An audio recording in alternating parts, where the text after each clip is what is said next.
Hello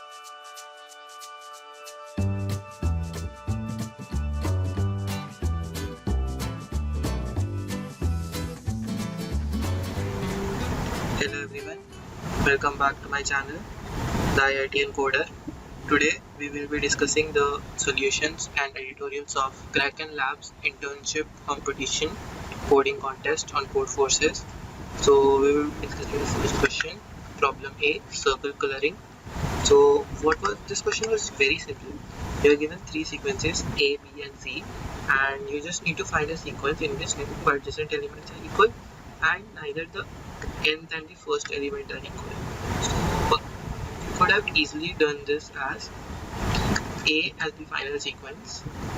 If A2 is equal to A1, change A2 to B2. As A2 is never equal to B2 and A is never equal to Bi, you will always get a sequence which has no adjacent elements equal. But why are we given the sequence C? So when you reach An, suppose An is equal to An minus 1 and you interchange it with Bn. Now it becomes equal to A1, right? Bn is equal to A1. So for that you need the sequence C, the third number.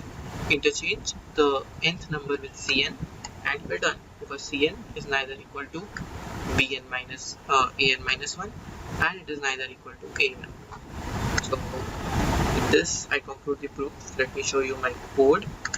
So if you want, I can prove that. Basically proof is simple. Like, there are three sequences. AI is never equal to Bi, is never equal to Ci. So you have three options for the nth number: An, Bn and Cn. So one of them can be equal to An minus 1, one of them can be equal to A1, but the third number is different and has to be different than An minus answer of n minus 1 and answer of 1. So this is a simple code. I have done that only. I took the three sequences A, B, C, then I initialized answer of 0 to A0 and I just iterated over all the elements, and if the AI is equal to the AI minus 1 or answer of I minus 1 basically, then I select the BH sequence, otherwise I select the AH sequence, and in the end just check if answer of 0 is not equal to because answer of n minus 1 is not equal to answer of n minus 2 is always satisfied in our loop.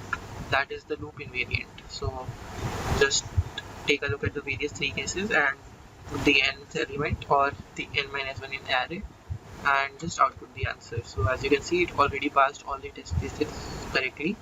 So I hope you like this editorial and understood it. If you have any doubts or any comments or any requests, please put them in the comment section. Thank you. Please do like, share and subscribe.